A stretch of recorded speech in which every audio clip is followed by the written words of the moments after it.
La peor desgracia del ser humano es lo que digo yo de la famosa fórmula 40-40-40, que es estar 40 horas durante 40 años trabajando para cobrar una mísera pensión de un 40%. La gente empieza ya a darse cuenta de que ni papá Estado, ni mamá banco, ni tu empresa, ni tu organización te va a salvar de nada. Si tú dividieses todo el capital que hay en este mundo y lo repartieses a todas las personas por igual y tocamos a 50.000 euros a todas las personas de este planeta, tú sabes y yo sé que en menos de 5 años el mismo capital volverá a las mismas manos. ¿Por qué? Porque no es una cuestión de lo que tienes, es una cuestión de tu mentalidad y esa no te la pueden quitar. Juan Aro es el autor de la trilogía Los trucos de los ricos. Ha descifrado el código de la riqueza y te muestra el camino para que protejas tu patrimonio y utilices los trucos que los ricos aplican para ser libres. ¿Tuvieras que empezar desde cero con un salario medio que aquí en España con esos 1.500 euros? ¿Cómo lo harías? ¿Cómo cobrarías esos 1.500 euros? En una nómina. Pues ya empezamos mal. El rico no le interesan las nóminas. Los 1.500 me hacen levantarme a las 8 de la mañana y terminar exhausto a las 9 de la noche. Vale, pues entonces igual hay que buscar cómo salir de esos 1.500 euros. Sumérgete en ese entorno de gente que empezó con 1.500 euros. ¿Cómo lograron luego dejar ese trabajo y empezar a apostar por su negocio? ¿Cómo empezaron sin dinero? ¿Cuál es el plan para generar ingresos todas las semanas? ¿Ah, que no hay plan? De todas las formas de generar ingresos, ¿con cuál comenzarías tú? Si me dices elige uno, sin duda Bitcoin. Estoy viendo una tendencia brutal de gente que está pasando todo a Bitcoin. Si tú a mí me propones un negocio, ¿en cuántos meses retorno el capital? Y tú dirás, Juan, tú eres un especulador. Digo, sí, soy un especulador, pero me he vuelto así porque se pierde mucha rentabilidad en aquellos tipos de inversiones que van más a medio o largo plazo, incluidos los inmuebles. ¿Cuáles son los errores más grandes que cometen los inversores novatos? 8 errores, muy concretos. El primero sería...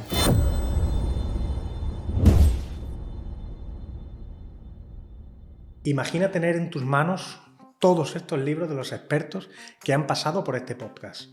Obtendrás conocimiento real, estrategias probadas y claves que podrán transformar tu forma de ganar, de ahorrar, de invertir y proteger tu dinero. La mejor parte, que puedes conseguirlo completamente gratis. Cuando consigamos los 10.000 suscriptores, vamos a sortear este pack exclusivo con los libros de los autores que han pasado por este podcast. Participar es muy sencillo, únicamente tienes que darle al botón de suscribir y automáticamente entrarás en el sorteo. Así que, darle al botón de suscribir y prepárate, que comienza el episodio. Juan. Hola, Raúl. ¿Qué tal? Muy ¿Tú bien. te consideras rico? ¿Por qué? Bueno, como decía Aristóteles, el rico es el que se considera que es feliz, ¿no? Entonces, si tomamos como esa definición como buena, pues sí, si uno es feliz con su vida, se tiene que considerar rico. A eso nos referimos sobre todo con esa parte de lo que es ser rico. Si tú le preguntas al gobierno, el gobierno te va a decir que rico es aquel que gana más de 30.000 euros. Si le preguntas a un chaval de 20 años, pues seguramente rico es tener un deportivo, un Maserati o un cochazo, o bueno, dependiendo. Igual hay gente que le preguntas con 50 años qué es ser rico para él y te dice que es quitarse todas sus deudas. O sea, en definitiva, es algo muy etéreo y, bueno, para mí rico es esa persona que vive feliz, que tiene un conocimiento muy, muy definido de las cosas de las que necesita para que su vida, bueno, pues esos problemas vayan desapareciendo y para mí eso es ser rico. De acuerdo. Mira, en tu libro tú hablas de los trucos de los ricos, se llaman, ¿no? Sí. Entonces, ¿cuáles son estos ricos a los que tú te refieres? Pues son a ese grupo selecto que conocí en el 2010, que era un grupo de personas que me llamaron poderosamente la atención porque eran personas discretas, eran personas que no llamaban la atención, que no presumían de lo que tenían, que hablaban poco y que cuando logré entrar en su círculo a base de mucho contacto con ellos durante un par de años, pues me empezaron a revelar todos los trucos que luego he ido publicando en los 3 libros y me hicieron ver el mundo de los negocios, el mundo de la vida, el mundo de las finanzas, el mundo de otra manera totalmente distinta como lo conocía. Entonces ahí me di cuenta la importancia que tiene la educación y el conocimiento en nuestras vidas, ¿no? Y eso fue lo que me llamó poderosamente la razón. Por eso hago una mención muy clara entre los ricos que yo conocí, ese grupo selecto de gente que se rodea de gente muy, muy interesante, y luego está el rico que te vende la sociedad, donde el rico es malo, donde el rico explota, sí, donde el rico es un envidioso, donde al final pues esos programas de Telecinco u otros programas o los medios de comunicación te hacen ver como que el rico es alguien un poco malévolo, ¿no? Y nada más lejos de la realidad. Habrá gente rica maravillosa, con ese sentimiento de ser rico el que más tiene, cosa que a mí eso me importa poco. Por eso decía que esos ricos tenían un patrimonio enorme, pero no lo parecía, es decir, no te dabas cuenta que lo tenían. Entonces eso está muy alejado de ese rico que te vende la sociedad. Bien, hay algo muy importante, yo creo ¿Sí? que han manifestado, que es ese grupo selecto, ¿no? Ese anonimato, ¿no? Que tienen los ricos. ¿Tú consideras importante ese anonimato a la hora de ser rico? Ahora que está tan de moda todo esto de las redes sociales, la exposición y demás. Sí, al final yo soy un hombre que le gusta ver un poco las tendencias, ¿no? Es por eso que no hay mejor manera que hablar con alguien que está en banca, un puesto importante en banca, tomarte un café con él, comer con él, mantener esa relación. Lo mismo con los gestores, con los abogados. Es decir, gente que te va a hacer ver el mundo que ellos viven directamente, de cómo las leyes, la presión social, bueno, más que social, la presión que existe en todos los ámbitos, en el ámbito de los impuestos, en el ámbito de embargos, en el ámbito del miedo. Entonces ves que las tendencias van siendo esas, es decir, vamos hacia un mundo donde todo lo que es la privacidad, todo lo que es lo que tienes propio, ahora lo que ha pasado con la normativa MiCA, con el mundo de las criptomonedas, lo que viene con el euro digital, pues bueno, la cantidad de aberraciones, hablábamos hace un momentito fuera de este directo de cuando fundé la Escuela de Inversión en el 2008, pues ahí empecé a darme cuenta de la cantidad de multitud de casos de atropellos por parte de la administración, por parte de Hacienda, por parte de la justicia, que hacen que al final el ser humano esté totalmente indefenso. Por eso quizás estos trucos son tan interesantes, porque permiten al rico ser más libre.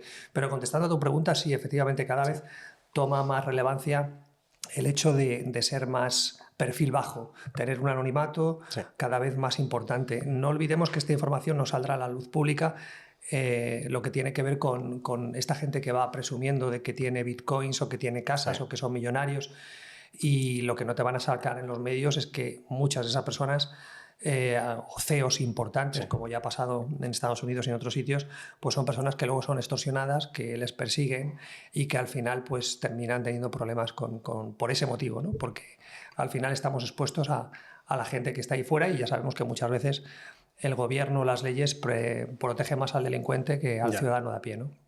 Totalmente. ¿Qué consideras que tienen en común todos estos ricos?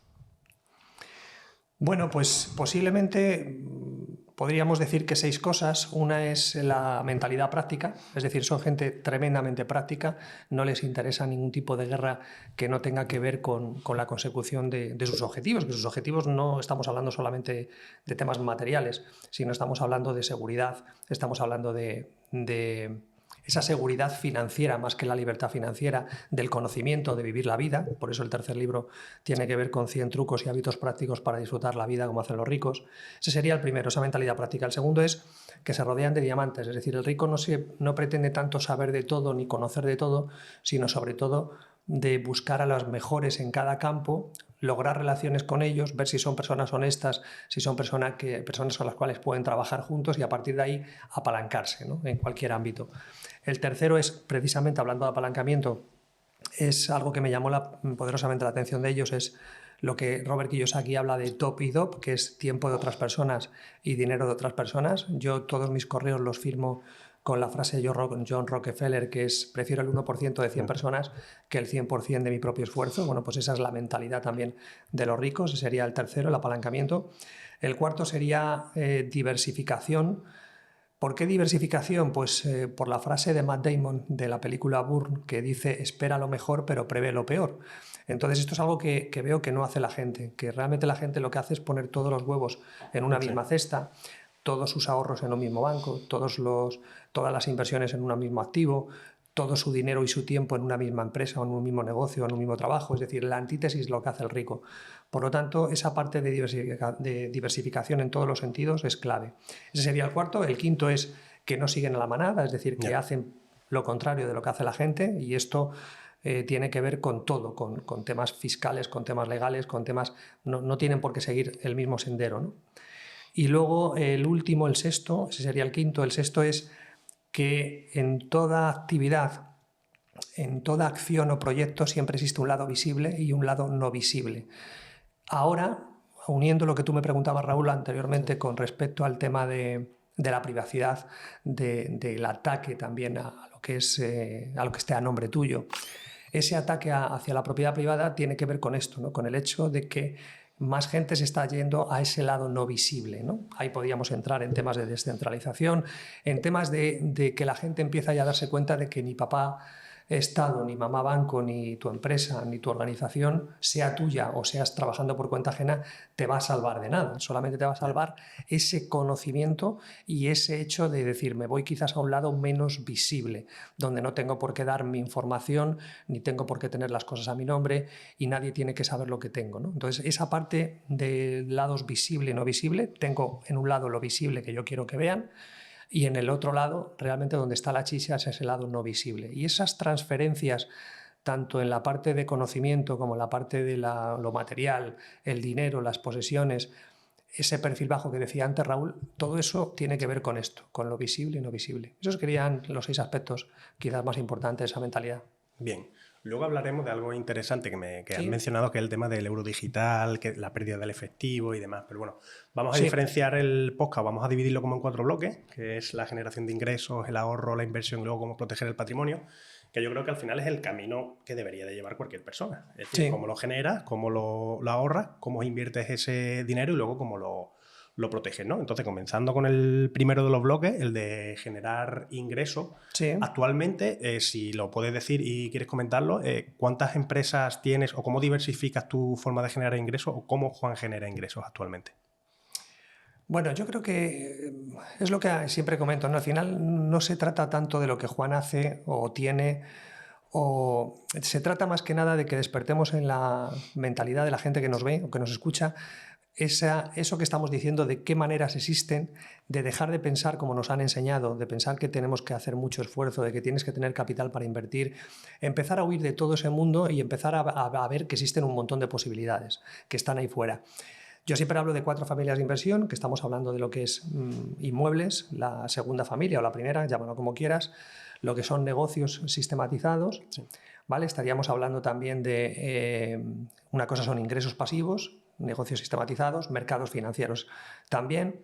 Y todo eso, a partir de ahí tú puedes hacer cualquier cosa. Es decir, se pueden conseguir ingresos de múltiples formas. Aquí la variable está, Raúl, en tener tiempo para ello. Y el problema del ser humano es que no tiene tiempo hasta que le viene alguna desgracia, de que pierde el trabajo, se le hunde su empresa o se encuentra en una tesitura donde aparece ese tiempo. Pero al final, el patrimonio, una cosa es cómo divides tu patrimonio y otra cosa es cómo tú lo generas. A través de la generación puedes hacerlo o bien a través de una habilidad que tú logres potenciar o fomentar y luego esa habilidad lanzarla al mundo, empaquetarla y lanzarla. No tienes por qué tener un organigrama de gente importante. Tú puedes ceder ese producto o ese servicio para que alguien lo pueda comercializar. O incluso no tener ningún producto o servicio y coger el de un tercero y empezar a funcionar con él. Hoy en día, por ejemplo, tú puedes operar en bolsa sin tener capital. Hay capital ahí fuera y tú, si tienes la habilidad de saber operar en bolsa, cualquier broker te va a dar ese capital para que tú operes y tú te quedes un 30% de los beneficios. Eso es válido en cualquier campo que tú quieras. Entonces se trata aquí de tener una habilidad o saber quién tiene esa habilidad y empezar a generar ingresos. En el mundo inmobiliario podría ser el ejemplo de decir, bueno, yo creo una página web donde yo voy buscando inversores que quieran invertir en inmueble con más de 1 millón de euros o más de 500.000 euros o más de 100.000 euros y con esa bolsa de inversores que voy teniendo de gente interesada, que por qué se suscriben a mi newsletter o por qué se meten en mi página web y me dejan sus datos, porque les voy ofreciendo alguna propiedad rentable. Ni yo tengo que tener las propiedades rentables, ni yo tengo que tener los inversores. Lo que hago es crear un puente, crear un vehículo que me genere esos leads y luego esos leads venderlos. Ese es un ejemplo de negocio que tú puedes hacer directamente desde casa. Entonces, hay 1000 formas de generar ingresos dentro de lo que es la bolsa, dentro de lo que son los inmuebles, de lo que son negocios sistematizados, la tercera, o de la generación de ingresos pasivos. Tú tienes 1.000 euros, por ejemplo, en Bitcoin y a través de Dollar on Chains te va a dar un 14% de rentabilidad. Entonces ya tienes un 14% de rentabilidad anual de forma automatizada sin la intervención de terceros. Esto es muy importante.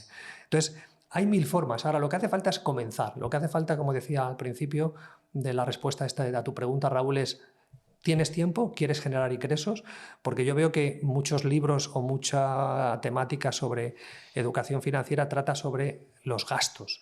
Pero yo creo que la mamá de Tarzán no está en los gastos. Igual que la mamá de Tarzán no está en ahorrar, sino en la generación de ingresos. Porque tú puedes ser una máquina ahorrando y puedes ser una máquina limando gastos y tomándote agua en vez de café o comiendo menús de 10 euros en vez de 20 o de 30 o de 50, pero eso está cojo. Es decir, si tengo que elegir una cosa, déjame que genere ingresos y luego ya una vez esté generando capital, que por eso me encantan los inmuebles. A Juan Aro, ¿por qué le gustan los inmuebles? Porque me permitió entrenar al baloncesto, me permitió ser árbitro, me permitió dedicarme a la bolsa cuando no ganaba un euro, pero aprendí mucho. ¿Y por qué tenía ese tiempo? Pues porque hacía una operación de inmuebles o 2 operaciones de inmuebles y ya tenía ingresos para 1 o 2 años. Entonces ya no me tenía que preocupar. Entonces, como ves, en ese ejemplo lo que yo hacía es generar el ingreso y luego ver, como ya tenía tiempo, no tenía que estar pendiente de pagar facturas, me dedicaba a aquellas cosas que me permitían crecer. Entonces, por eso te digo que no te he contestado la pregunta cuántas empresas tengo porque tampoco me interesa. Y además recordemos que el rico muchas veces tiene muchas empresas, algunas con contratos privados, ni siquiera elevados a público, ni siquiera está en el registro mercantil. Es totalmente legal todo lo que digo. Entonces uno puede ordenar su vida de tal manera que si para ti o para mí es importante la privacidad y el anonimato, pues tú no vas a saber jamás cuántas empresas tengo, cuántos inmuebles tengo, porque ya en el libro explico formas de hacerlo, porque para mí, en una sociedad como la que vivimos, y yo no soy nada negativo, pues valoro esa privacidad. No es que tenga algo que esconder, porque es muy fácil el discurso ese fácil. Eso es que Juan Aro tiene algo que esconder. No se trata de eso. Se trata de que tú eres vulnerable en el momento que tú dices lo que tienes, lo que no tienes, y como digo yo también, cuando tú tienes una inspección o cuando tú tienes una denuncia, no tiene por qué ser Hacienda. Tú sabes que habló Raúl de los 3 lobos, que son Hacienda, Seguridad Social y Banca, pero puede ser tu vecino, puede ser un amigo, puede ser un familiar tuyo que de repente te mete una demanda y lógicamente van a ir te van a quitar todo lo que tienes ahora y futuro si tienes un buen abogado y vas a tener ahí unas deudas y todo lo que tú has trabajado durante años puede ser arrebatado. De ahí la importancia de todos estos trucos para que tú, como decía antes con la frase de Matt Damon, te prevengas, puedas prevenir antes de que suceda nada malo, ¿no? Por eso es importante ese tema. Yo creo que hay algo muy importante que estabas comentando y es que ahora, a diferencia de hace bastantes años, se pueden hacer muchas cosas o se puede generar muchos ingresos, pero sin tener esos ingresos, es decir, sin tener ese dinero. Hablabas del tema de bolsa, que son las cuentas fondeadas, que ahora están tan de moda, o hablabas del tema de los inmuebles, ¿no? Al final llevándote una comisión o gestionando una venta. Es decir, que creo que existen muchas formas y que, bueno, Internet nos ha dado esta posibilidad, ¿no? Esta amalgama de tener esos conocimientos también, ¿no?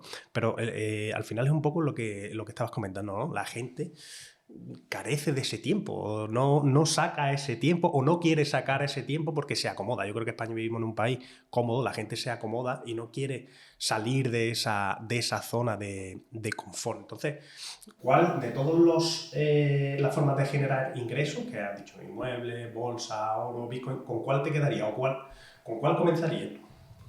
Mira, has dicho una cosa muy importante, Raúl, y es que al final los cambios se producen cuando son por inspiración o por desesperación. Es decir, cuando algo te inspira, cuando tú te vas a comprar un coche y lo quieres y lo deseas, y aunque no tengas el dinero para ello, de repente lo pruebas, de repente vas al concesionario, de repente vas viendo vídeos, eso es la inspiración. Digo un coche, algo material, como puede ser un negocio, como puede ser lo que tú quieras.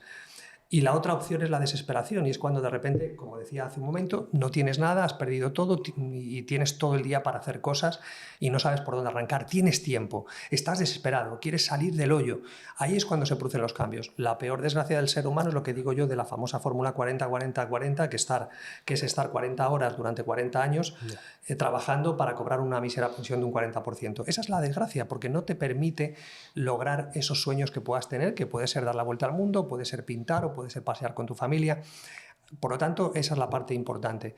Con respecto al tema me habías preguntado en qué parcelas, en dónde había que invertir en cada una de ellas. No, ¿en cuál consideras más interesante, ¿no? Que de todas las formas de generar ingresos, de inmuebles, oro, bolsa, ¿cuál es la que consideras, bajo tu punto de vista, que es la más interesante, la más accesible o la que sería más fácil, entre comillas, porque aquí no hay nada fácil, ¿no? Pero la más fácil, entre comillas, para generar esos ingresos extra, que hay mucha gente que busca esos ingresos extra?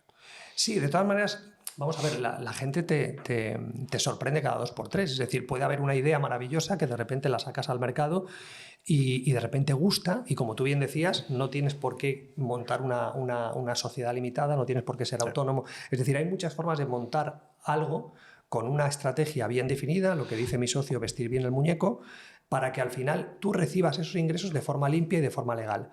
Entonces, no hay una forma como tal. Es decir, a mí sí soy un enamorado del oro. Una cosa es lo que es dónde protejo y dónde meto todo eso que voy ganando, y otra cosa, como tú bien preguntas, es la generación de ingresos.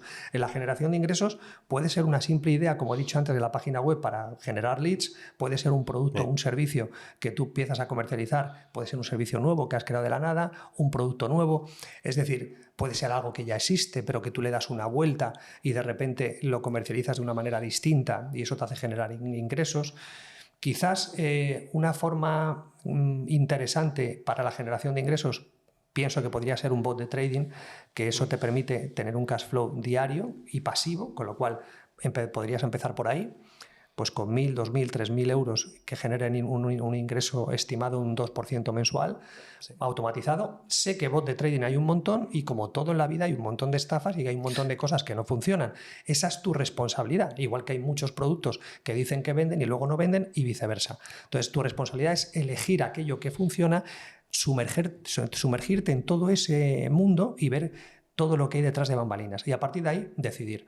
Por lo tanto, podía ser el tema del bot de trading, podía ser lo que he dicho antes, el mundo inmobiliario es maravilloso porque con una o dos operaciones, pues si no un año, sí te puede permitir varios meses vivir, vuelves a hacer otra operación y eso te da tiempo para hacer otras cosas. Ese mundo inmobiliario, cada vez hay más gente que se va acercando a él y vivimos en un momento muy dulce en ese sentido. Sí. Para quien quiera profesionalizarse o arrimarse recuerda lo que decíamos antes de los ricos, Raúl, que es la parte del apalancamiento.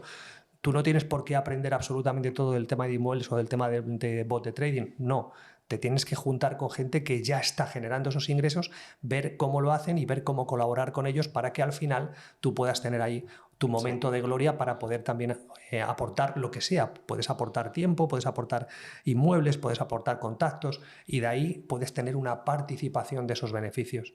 Entonces quizás esas familias que son las que más conozco funcionarían, pero eso no quita, repito, que de repente te vas a un networking o te vas a un foro donde suceden cosas y ves a alguien que tiene una idea, profundizas con esa persona, vas dándole forma a esa idea te permite a ti pensar de otra manera donde tú puedes hacer un contrato con una cadena hotelera o con un grupo de empresas de lo que sea y con una única operación has generado ya bastantes ingresos. Entonces es pensar un poquito a lo grande, ¿no? Yo en el segundo libro hablo que cuando la gente tiene 100.000 o 200.000 euros y quieren comprar, o 300.000, quieren comprar una vivienda y alquilarla, siempre cuando se sientan conmigo les digo, vale, ahora vamos a dejar esto y vamos a ponerle un cero más a los inmuebles. Es decir, ¿qué pasaría si tú vas a por 10 inmuebles en vez de a por uno? Y te dicen, no, es que no tengo el capital, ya, pero ¿cómo sería tu vida si en vez de un inmueble tuvieses 10?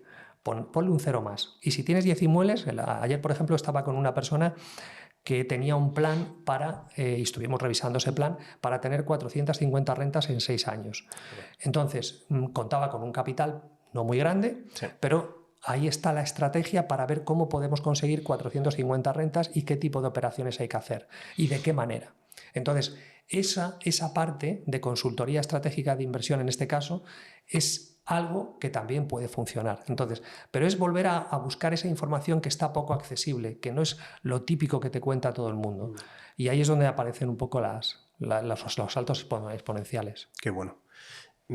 Hay una pregunta que me gusta hacer mucho, la verdad, porque sí, creo que es bastante significativa y que ayuda a la gente, ¿no? Y es, si tuvieras que empezar desde cero con un salario medio, que aquí en España, aunque sea un poco triste, pero son esos 1.500 euros, ¿cómo lo harías? ¿O cómo invertirías ese dinero? ¿O qué harías con esos 1.500 euros para generar más ingresos y continuar esa tendencia que decimos? Bueno, ¿cómo cobrarías esos 1.500 euros? Ya que me tú pones. En una nómina. Vale, pues ya empezamos mal. Yo sé que esa pregunta tenía trampa por ti, Raúl. Es decir, el rico no le interesan las nóminas y hay muchas formas de cobrar y bien hechas. Y algunas tienen que ver con préstamos, es decir, hay muchas vías, ¿vale? Y es legal, totalmente legal. Por lo tanto, bueno, pues si uno empezase... a mí siempre me preguntan, Juan, ¿qué es mejor, ganar 1.500 euros y trabajar 8 horas o ganar 700 euros y trabajar 5? Digo, depende, ¿qué proyectos tienes? ¿Qué quieres ser de mayor? Es decir, como en la película Regreso al futuro, ¿no? Tú vas 5 años después o 6 años después y cuéntame dónde te ves, dónde te quieres ver. Ya sé que no tienes nada ahora y eso es bueno, porque en mi caso yo cuando he empezado, cuando me he quebrado las 2 veces, no es que no tuviese nada, sino que tenía unas deudas muy importantes. Entonces, a veces es mejor no tener nada y no tener deudas, o a veces, como a mí, que no tenía nada y tenía deudas y lo había tenido todo y de repente me encuentro sin nada y en vez de deprimirme, lo que me sirve eso es como estímulo para salir adelante. Entonces, al final, si tú tienes 1.500 euros y no sabes por dónde empezar, es lo que hablamos siempre. Creo que hay un mal muy grande y es que no dedicamos tiempo a la estrategia, es decir, a ver qué familia de inversión, por cuál quiero empezar, por dónde quiero generar ingresos, en qué me quiero convertir, qué quiero que sea mi vida. No puede ser que si tú dices que tu pareja es lo más importante, ¿cuánto tiempo le has dedicado los últimos 15 días? Y de repente te das cuenta que no es lo más importante, es lo que tú te crees o lo que tú te dices. No, bueno, será lo más importante cuando tenga... Es que el rico no hace eso. El rico planifica su semana, aunque no tenga nada. A veces es bueno renunciar a 1.500 euros e irte a vivir con tus padres o vivir en una habitación compartida sabiendo que eso te va a dar un impulso muy grande. ¿Para qué? Para emprender. Mi mujer y yo, por ejemplo, yo soy un cobarde a la hora de emprender porque yo emprendí obligado. Entonces, la vida me tuvo que echar de un trabajo para que yo me viese en la calle y yo dijese, ¿qué hago ahora? ¿No? En los últimos años he sido directivo de Movistar, de Telefónica, he sido directivo en IBM, he sido directivo en varias empresas, pero al final en ninguna termino de cuadrar. Y hubo una respuesta de un contable de una de las empresas últimas que estuve, en una empresa de recursos humanos, me dijo, Juan, igual tú has nacido para emprender o para ser empresario. Y eso me cambió la vida, esa frase. Entonces nunca sabes cómo una frase te puede tocar de tal manera. Por lo tanto, si tú tienes 1.500 euros con respecto a tu pregunta y quieres empezar y crear tu primer negocio, la pregunta es... porque hay gente que no vale como empresario, que quiere ser empresario, pero quiere ser empresario por el premio, por los amigos, por el qué dirán, porque tú no aguantas a tu jefe, porque no has encontrado lo que te gusta. Y hay gente que es empleado y es maravillosa, o es funcionario, sí, y trabaja y hace un trabajo fantástico, es rico porque es feliz en lo que hace y no necesita más.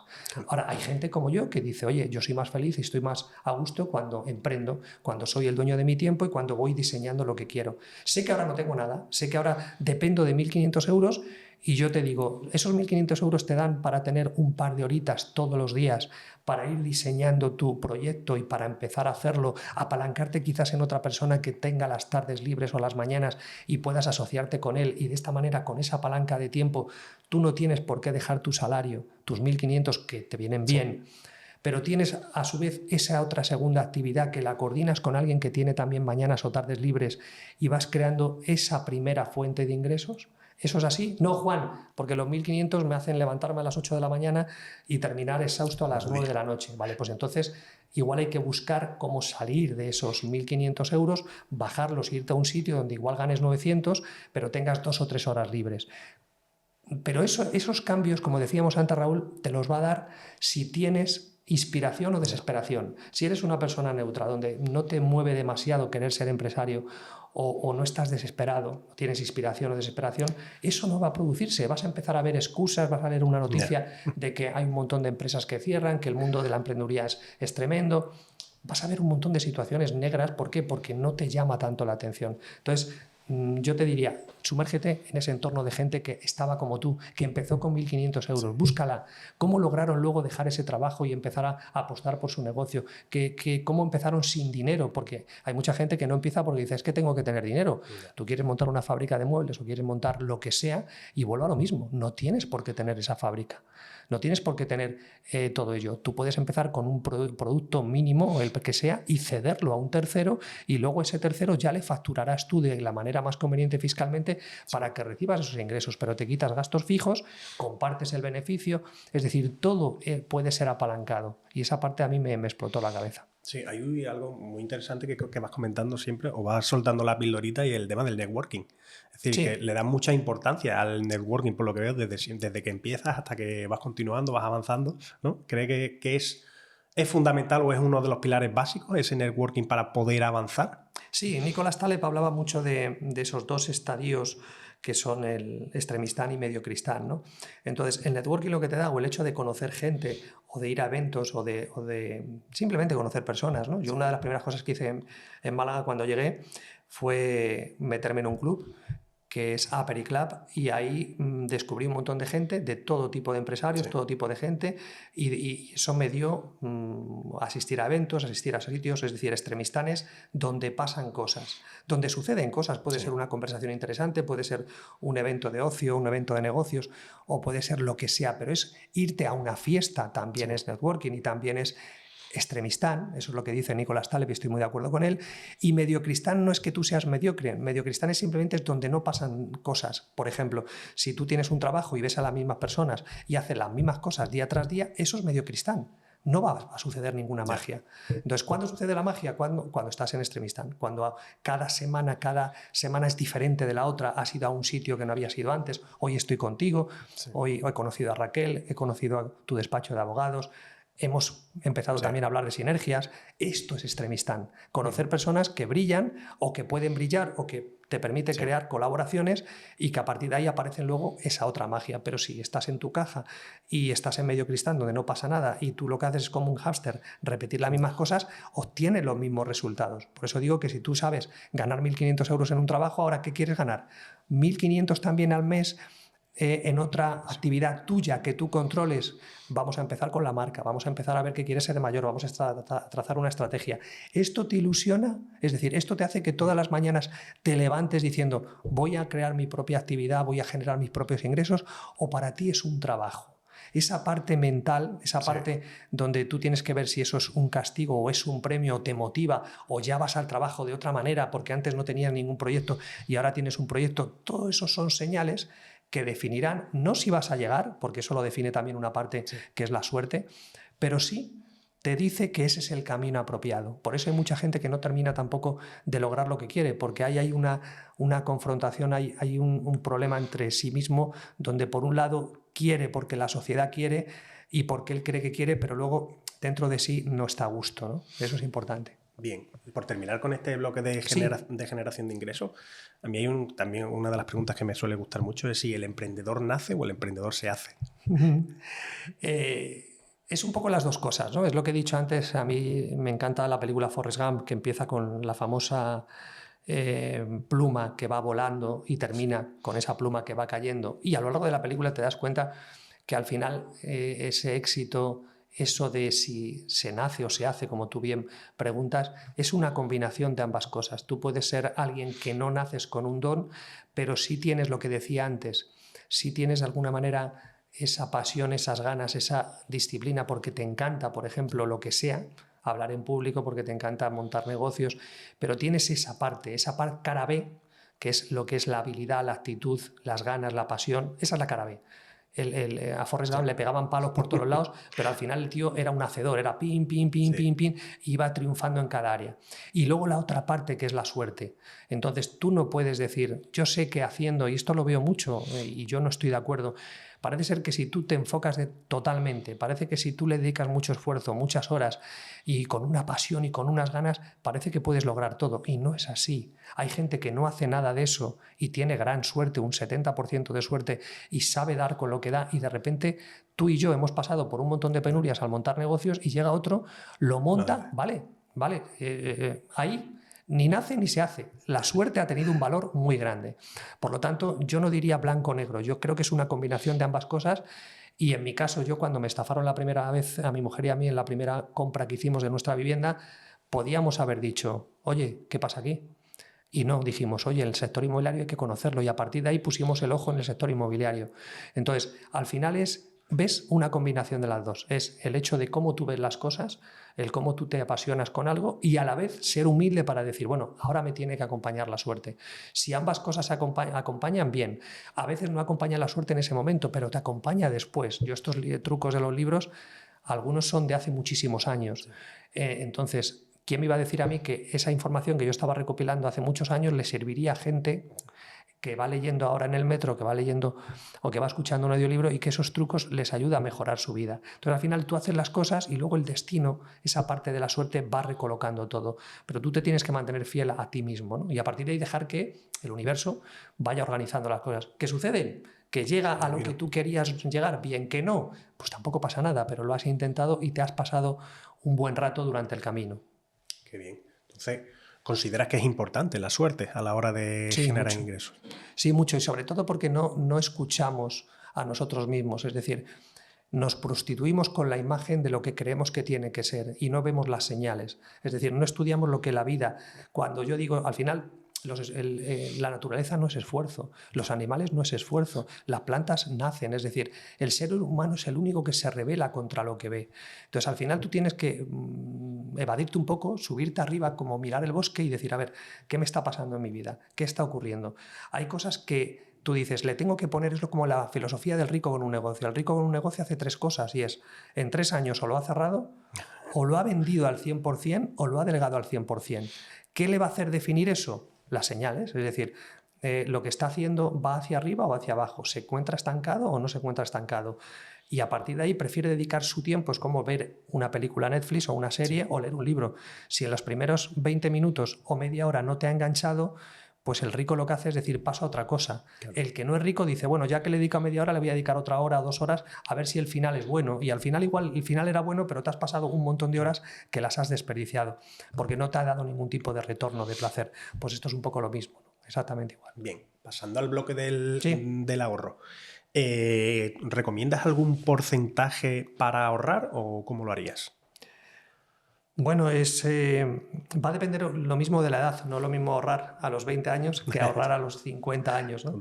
En el libro tercero hablo de la que es la triada, en uno de los trucos, donde tiene que ver con lo que es el tiempo, la energía y las prioridades, ¿no? Esa triada del rico es muy importante, es decir, cuánto tiempo te va a llevar el ahorrar ese capital, ¿vale? Cuánta energía también le vas a dedicar, y esta triada es para todo en la vida, y qué forma parte con las prioridades, porque el hecho de ahorrar por ahorrar es lo que he dicho antes. Si tú dices, Juan ha hablado de un bot de trading, voy a investigar sobre bot de trading que con 1.000, 2.000 o 3.000 euros me genera un 2% mensual, que es una barbaridad, porque estás hablando de un 20 o un 25% anual. Digo una barbaridad para no hacer nada, porque no me puedes comparar un 20% de un inmueble y mira que me encantan los inmuebles, con un 20% anual de un robot. No es lo mismo. Porque tú, teniendo 5 robots al 20%, ya podrías duplicar, ¿no? Entonces, no es lo mismo. Por eso digo que si tú tienes una estrategia para ahorrar de qué vas a hacer con esos ahorros, o cómo los vas a proteger o cómo los vas a hacer crecer, fantástico. Si no, es lo que he dicho hace un ratito, es decir, es más importante la generación de ingresos, no con el fin de ahorrar, sino de dejar una parte, como tú bien comentas, como colchón de seguridad, o una parte ahí para tenerla segura, guardada. Si está en un bot de trading, no está segura, puedes palmar, como sabemos. Por lo tanto, ¿qué grado tienes tú a la hora de frustración en caso de que pierdas el capital? Porque hay gente que se vuelve loco y hay gente que ya no vuelve a invertir jamás. Entonces tienes que empezar a saber lidiar con ese tipo de fracaso. Pero insisto, tal y como está hoy la vida, donde la inflación no es la que te cuentan los medios de comunicación, donde al final tus ingresos no suben al mismo ritmo de lo que sube la vida en todos los sentidos, no solamente la vivienda, en todo, desde 1 kilo de azúcar hasta 1 kilo de café, la energía, todo. Entonces, ya de por sí que tu dinero se está devaluando, ¿para qué ahorras? Es decir, claro que soy un defensor del ahorro, pero parte para ponerlo a producir, parte para guardar. Dentro de lo que es guardar, no es lo mismo tener un trabajo muy volátil, autónomo, que estés trabajando para 3 clientes, que tener una pyme donde tienes 50, 80 clientes que a su vez vas empezando a dividir en otra empresa que tiene otra actividad, que has creado la competencia, de tal manera que si la primera cae, tienes la segunda. ¿Ves? Todos estos conceptos influyen a la hora de ahorrar. Porque, repito, no es lo mismo una persona que tiene 3 clientes que va ahorrando. Tú vas a dedicar más parte al ahorro por si pasa algo con esta única fuente de ingresos, que tú como empresario, Raúl, que tienes 3 o 4 fuentes de ingresos, que si se cae una o dos, pues tu poder de ahorro igual no necesita ser tan fuerte, igual puedes destinar más a las inversiones. Entonces tú siempre te tienes que cubrir las espaldas y tienes que decir, oye, yo voy a ahorrar más si, por ejemplo, quiero en 2 años montar un negocio y quiero tener un buen colchón para arrancar los primeros 6 meses y tirar de los ahorros. ¿Ves? Ahí hay un motivo, ahí hay una razón, hay una estrategia. Ahí sí tenemos esa prioridad para ahorrar más. Entonces, te diría lo mismo, es decir, ¿para qué quieres el ahorro? ¿Qué edad tienes? ¿Cuáles son tus prioridades? ¿Cuánto tiempo? No es lo mismo que a ti te haya llevado a ahorrar 10.000 euros 5 años que te haya llevado 2 años a ahorrarlo. Entonces, todas esas variables son las que hacen que estudiemos una estrategia de ahorro potente para que al final tú estés continuamente generando más ingresos con esos ahorros. Una parte, ¿de qué parte hablamos? Lo que he dicho antes, depende de tu situación. Y la otra parte para producir más dinero. Una para ahorrar y otra para producir más dinero. Y de esa manera la máquina está engrasada. Bien. Al principio hemos hablado algo Sí. del tema de efectivo y tal. ¿Consideras que parte del ahorro tendría que estar en efectivo? Efectivo llamamos, porque hay gente que se equivoca con el efectivo que cree que es dinero en el banco. ¿Vale? Efectivos son billetes. Sí, ¿Vale? tal cual. Lo digo porque hay gente que me dice, bueno, pero es que yo tengo dinero en el banco. Digo, ya, pero eso no es efectivo. Es decir, el dinero en el banco, como digo yo, no es tuyo. Y el dinero que tú tienes en efectivo tampoco, ¿vale? Porque al final tienes un papelito que está emitido por un banco y que, bueno, y que, ¿vale? Es con lo que funcionamos. Pero sí, por supuesto que los ricos, yo he aprendido de ellos que tienen, por supuesto, dinero efectivo. No es cierto que vaya a desaparecer, que sé que me lo vas a preguntar, Raúl. No es cierto que vaya a desaparecer. No es cierto lo que te cuentan los medios de comunicación, que hay mucha manipulación ahí fuera. No es verdad que el efectivo esté bajando. Todo lo contrario. Lo que pasa que no, el Estado no te va a contar eso porque al Estado no le interesa que la gente pague con efectivo. Pero no es verdad, en los países nórdicos se ha dado un cambio de tendencia muy grande que, insisto, no aparece en los medios, pero sí si te pones a investigar las estadísticas de los últimos 5 años en Noruega, en Suecia, en otros países, estás viendo cómo la gente, quizás por lo que ves, por lo que ve Europa, por lo que ves en el mundo, pues la gente está dándose cuenta de que es mejor tener efectivo tú, pagar con efectivo, que no depender de un banco o que todo el mundo sepa. Es como el tema de la ley de protección de datos, que tú eres un experto en ello, y como al final me da mucha risa todo esto, porque al final tus datos los tiene todo el mundo. Todo el mundo, siempre hay filtraciones, tus datos son comercializados en un montón de bases de datos de por ahí fuera, te llama gente, tu número de teléfono lo tiene 100.000 personas. Eso es lo que te decía al principio, ¿ves? Del lado visible y no visible. Por eso, igual que con el efectivo, más gente está cruzando el otro lado. Y quizás, y vuelvo a hacer publicidad de mis libros, por eso quizás los libros estos están empezando a tener más sentido, ¿no? Los trucos de los ricos, porque la gente se ha dado cuenta que el discurso que te venden, ese de es por tu bien, no es por tu bien, amigo mío. No es por tu bien el euro digital, no es por tu bien el que todo el dinero esté digitalizado, de que sepan absolutamente todo de ti. ¿Por qué? Porque al final vamos hacia una sociedad que paga más impuestos, que hay más embargos, que hay más miedo. Entonces, ¿cómo tú evitas todo eso, Raúl? Pues muy sencillo. Lógicamente con el efectivo e intentando, ¿por qué no? A través del mundo cripto bien hecho, a través de Bitcoin, a través de 1000 situaciones que tú puedes lograr. El tema de Internet te permite que tú puedas tener efectivo ahora mismo si tú tienes esa tablet y que nadie se entere y esa tablet valga 5.000 euros y tú puedas tener 5.000 euros que no estén fiscalizados por nadie y nadie sepa ni tenga ningún dato. Es decir, hoy la tecnología te permite acceder a ese mundo no visible y hacer transacciones y hacer operaciones perfectamente, bueno, pues que te permitan a ti, pues eso, ¿no? Sí. Trabajar con efectivo, o sea que sí. Yo lo comparto contigo lo que dices del efectivo que no va a desaparecer. Tengo mi opinión personal, evidentemente. Considero que el efectivo para mí es privacidad. Al final, pues, con el tema de la CBDC, Eurodigital, todo este tipo de sistemas que quieren crear, lo que quieren es control, es decir, dónde vas a gastar, cómo vas a gastar. Incluso se dice que puedan limitar ese gasto, es decir, pues mira, un poco como en películas, ¿no? Te toca este mes no sé cuántos kilos de carne, no sé cuántos huevos, tal. Entonces, el efectivo... Y yo considero igualmente que no va a desaparecer, porque hay muchos intereses ocultos que todos sabemos y las cantidades de efectivos que se mueven al final generan economía. Entonces, evidentemente no desaparecerá, lo intentarán poco a poco ir minimizando, pero yo creo que comparto contigo la opinión de que al final no. Y tú que tienes empresa que también sois gestoría y que lleváis temas de laboral y temas de asesoría fiscal, tú sabes que hay un porcentaje brutal de negocios, esto no es políticamente correcto decirlo, pero es así, que si todo fuese totalmente legal, las horas que se trabajan se pagasen, si todo fuese niquelado en un mundo feliz, tú sabes que muchos negocios económicamente quebrarían. Es decir, si no existe esa otra contabilidad B, esa otra forma de poder respirar, muchos negocios dirían, ¿pero qué hago? Es decir, no gano ni siquiera un euro y estoy en quiebra. Entonces, precisamente por el efectivo, precisamente por esos trucos de los ricos, hay muchos negocios que pueden seguir subsistiendo de mala manera, si no cerrarían la gran mayoría. Sí, no podrían por la asfixia a la que Claro, totalmente. Terminando ya con el tema del ahorro. Vamos. ¿Crees que existen algunas formas o se te ocurriría alguna forma para poder reducir tu gasto personal y utilizarlo en el ahorro? Bueno, pues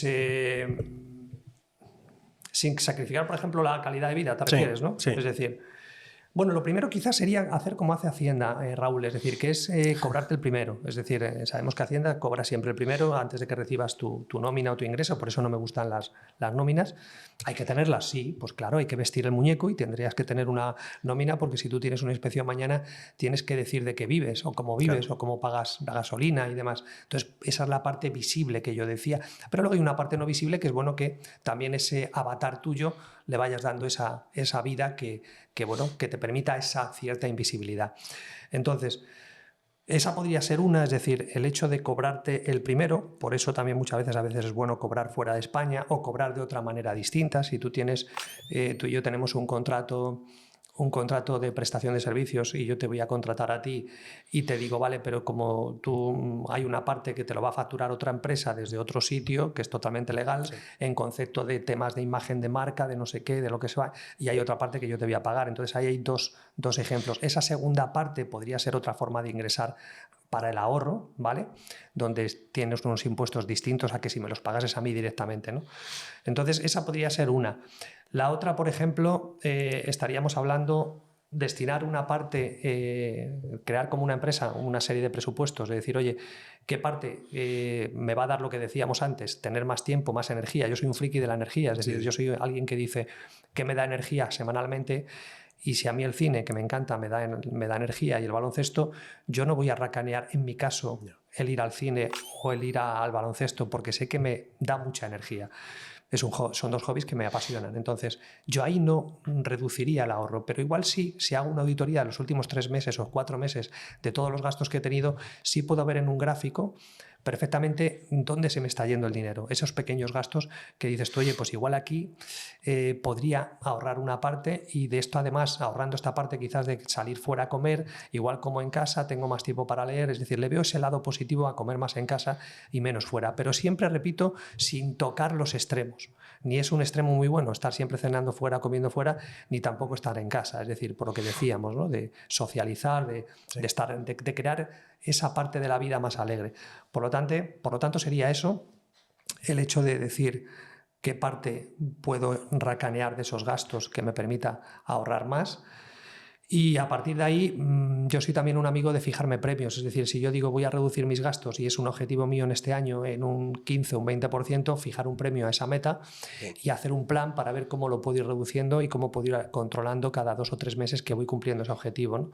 Entonces son pequeños trucos o pequeños tips que yo sí he hecho y hago, tanto a nivel empresarial muchas veces, que es lo que nos falta hacer, ¿no? ¿Cuánta gente a lo largo del año se reúne, seas trabajador por cuenta ajena, por cuenta propia, con su asesor para decir, a ver, ¿qué me toca pagar este año que tengo que hacer la declaración de la renta? ¿Vale? ¿Qué gastos puedo meter antes de que termine el año para que eso se revierta? ¿Qué premio me puedo dar? Porque si me ahorro 500 pavos, pues voy a darme un capricho de una noche en un hotel porque he reducido esa parte. Entonces, todo esto de asociar premios y hacer divertido el camino con objetivos es un poco lo mismo, ¿no? Es jugar con ello para ahorrarte dinero en la parte fiscal o para ahorrarte dinero en cosas que se te está yendo el capital. Pero siempre repito que la energía no baje, porque al final es como las dietas, ¿no? Si al final te haces una dieta brutal y estás amargado y estás cabreado como una mona, pues sí, pesarás un poco menos, estarás mejor en ese vestido o en ese pantalón, pero al final no hay quien hable contigo porque estás muy cabreado y porque la energía se te ha ido toda, ¿no? Claro, yo es que ahí lo comparto contigo. Al final es buscar ese equilibrio entre la felicidad, el bienestar, el ahorro, porque tienes que tener un objetivo y marcártelo y evidentemente tener una planificación. Al final es planificarte, porque luego tú por internet o en Twitter, sobre todo en Twitter, ¿no? El tema del ahorro y tal, cuando dices la gente, no, he hecho la compra de la tal y me he gastado 200 euros. Coño, 200 euros. Tienes que buscar ese equilibrio y al final, pues, estamos aquí para vivir, para ser felices, ¿no? Evidentemente, pero claro, no es ahorrar por ahorrar, sino que tienes que tener esa planificación o para qué ahorras, por qué ahorras, dónde ahorras. ¿Y cuánto tiempo dedicas? La pregunta del millón es a la semana en generar ingresos y cuánto tiempo a la semana dedicas a generar gastos y ingresos. Es decir, porque hay gente que la ves y que está muy bien esto de recortar y llevar un control de todos los gastos. Vale, ahora enséñame cuál es el plan para generar ingresos todas las semanas. Ah, que no hay plan. Pues es que esto tiene las patitas muy cortas. Es como lo de ahorrar. Si tú te dedicas solo a ahorrar y no a generar más ingresos o a multiplicar, da igual lo que ahorres. Total. Es decir, al final, si no reinviertes eso, estamos muertos. Totalmente. Vamos a seguir con el bloque de la inversión. Bien. ¿Cuáles son los errores más grandes que cometen los inversores novatos y qué truco le darías a ellos? Pues venga, 8 errores muy concretos. Venga. El primero sería, les quema el dinero, es decir, hay mucha gente, y yo solo vivo en primera persona porque sabes que dirijo un club de inversores en inmuebles, y cuando la gente tiene ahorros y quiere invertirlos en inmuebles rentables, pues me llaman, nos sentamos y estudiamos esa estrategia, ¿no?, patrimonial. Y entonces me di cuenta que urge invertirlo, como que quema, ¿no? Como parece que tienes un capital y ya hay que moverlo rápidamente, y ahí viene el primer error, el primer descalabro. El segundo es que no investigan dónde van a invertir, que no saben, sea la familia de inversión que sea en un negocio, sea en una actividad, la que sea, no hacen los deberes de ver realmente qué se esconde detrás de bambalinas, ¿no? Eso también. El tercero es el coste de oportunidad. Hay mucha gente que se pierde muchas fiestas, muchas inversiones muy buenas, porque su dinero ya lo tienen invertido en otra inversión que no es rentable, o que es muy poco rentable, o que tiene una rentabilidad X, pero se están perdiendo la fiesta de otras oportunidades que existen, ¿no? Hablo de inmuebles o de cualquier otra cosa. Sí.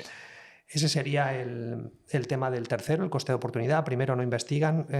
Segundo, no investigan, primero les quema el dinero. El cuarto es lo del tema del entorno, ¿no? Cuando tú quieres invertir en algo, otro error muy grande es que no te metes en ese entorno de ese tipo de inversión o ese tipo de empresa. Es decir, no empiezas, lo que decíamos antes de Extremistán, no empiezas a conocer gente que esté invirtiendo allí, no conoces el CEO, no conoces la empresa, no conoces el sector, y entonces estás yendo a ese lugar porque alguien te ha dicho que vayas, pero tú no te dedicas a sumergirte en ese entorno. Y eso tienes que tener algo de tiempo. Volvemos siempre a lo mismo. O la otra opción es, yo confío en Raúl, me he ido a comer muchas veces con él, nos conocemos, tenemos ya una relación de amistad importante y bueno, pues le he visto cómo hace los negocios, cómo ayuda a otras personas a ganar dinero, y entonces yo cojo mi dinero y le digo, toma, Raúl, aquí tienes 200.000 pavos, firmamos un contrato, pero yo ya sé que te he conocido primero. Eso es el apalancamiento puro. Pero si no te apalancas y lo vas a hacer tú, la inversión, que es lo que estamos hablando, esa parte del entorno la gente no lo hace. El quinto es... la gente diversifica demasiado muchas veces, y yo siempre digo, vamos a hacer dinero primero en una familia de inversión, y cuando esté ya afianzada esa primera familia de inversión, o ese primer negocio, o esa primera actividad, o ese primer tipo de inversión, nos movemos a la segunda. Pero no queramos disparar a 3 o 4 familias de inversión a la vez. Por lo tanto, ahí la diversificación no es tan buena, ¿vale? No es tan buena a la hora de invertir ese capital en una opción. Es decir, primero ahí. Luego la sexta sería rodearte de especialistas prácticos, lo que decimos, hay mucho gurú ahí fuera, pero si tú te sumerges en ese entorno, en ese mundo, verás si ese gurú de verdad hace operaciones, analiza activos o analiza qué operaciones hace en bolsa, qué le ha ocurrido. Ese modo periodista que tenemos que tener todo, ese modo de Teniente Colombo que digo yo, que es al final el que tiene que hacer muchas y muchas preguntas. La otra parte es la gestión monetaria. Si tú tienes, ese es otro gran error, si tú tienes 50.000, 30.000 o 100.000 euros, mucha gente lo juega todo una carta. No hay una gestión monetaria donde digas, oye, ¿cuántas balas tengo?